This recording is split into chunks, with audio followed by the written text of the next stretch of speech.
Hello everyone and welcome to another video. Today I want to talk about how to get started with pull-ups if you're not able to do a single rep. In the past, I made a video talking about Pavel Tsatsoulin's fighter pull-up program, which I do recommend that you check out if you want to push your rep count to 10 or more. This video, however, is geared toward those people who aren't at the stage where they could even start with that program given they can't perform a clean pull-up repetition yet.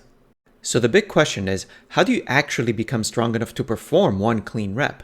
The answer to that is as much about strength as it is technique, if not more to do with the latter. The obvious first component would be the ability to hang off the bar, but besides that, it is also a question of how to begin the movement itself.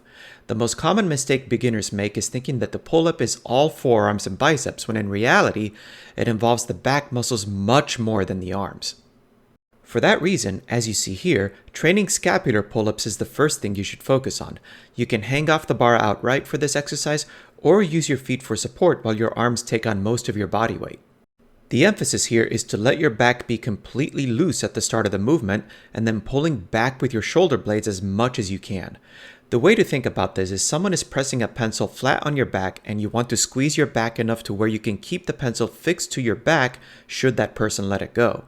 What you should bear in mind about this is the top position is going to be your starting position for the pull-up itself, which is why the reps for this exercise need to be slow and deliberate, trying to hold the top position, in other words the portion where your shoulder blades are squeezing together, as long as possible. Do this for 2 to 3 sets of 5 to 10 reps in your session. This rep scheme applies for all the other exercises shown in this video too. The next component is your shoulder muscles, which help engage the lats and the backs of the shoulders. This is where the Australian pull-ups come into play. I'm using my ropes here only because I don't have anything else immediately available to hang from, but you can use gymnastics rings or TRX for this exercise as most people would. As I said before, the starting position for the pull-up is with the shoulder blades squeezing together like in the scapular pull-up. That must remain a constant for all variations of pull-ups you do, including this one. This time, you will add the motion of pulling with your arms and then back down while constantly maintaining tension in your shoulder blades. With the Australian pull-ups, you're using your feet for support, but the closer your upper body is to the floor, or rather the more perpendicular you are to the floor, the harder the exercise becomes.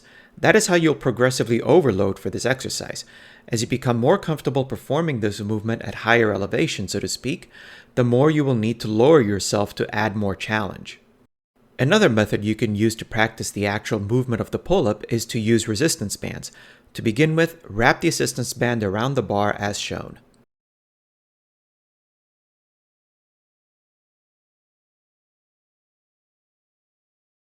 Once your band is set up, you can place your knees or your feet at the bottom of the band, grab the bar, and slowly bring yourself to a hanging position.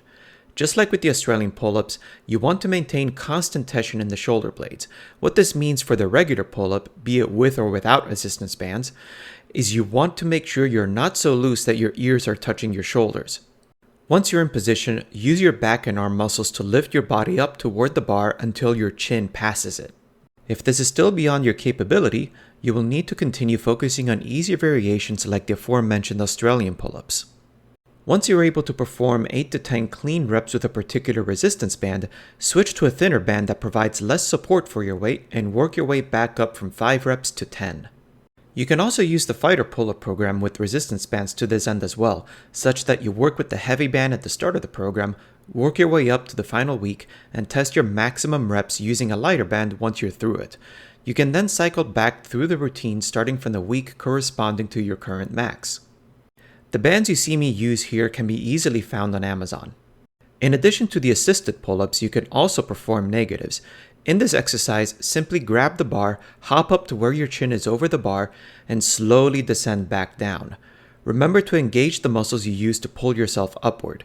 I recommend you add this exercise to your session once you're able to perform clean reps using any band other than the thickest one.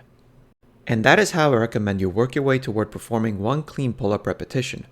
Hopefully you find this video helpful on your journey. If you enjoyed this video, leave a like, comment down below, and of course subscribe for more content, and I will see you in the next one.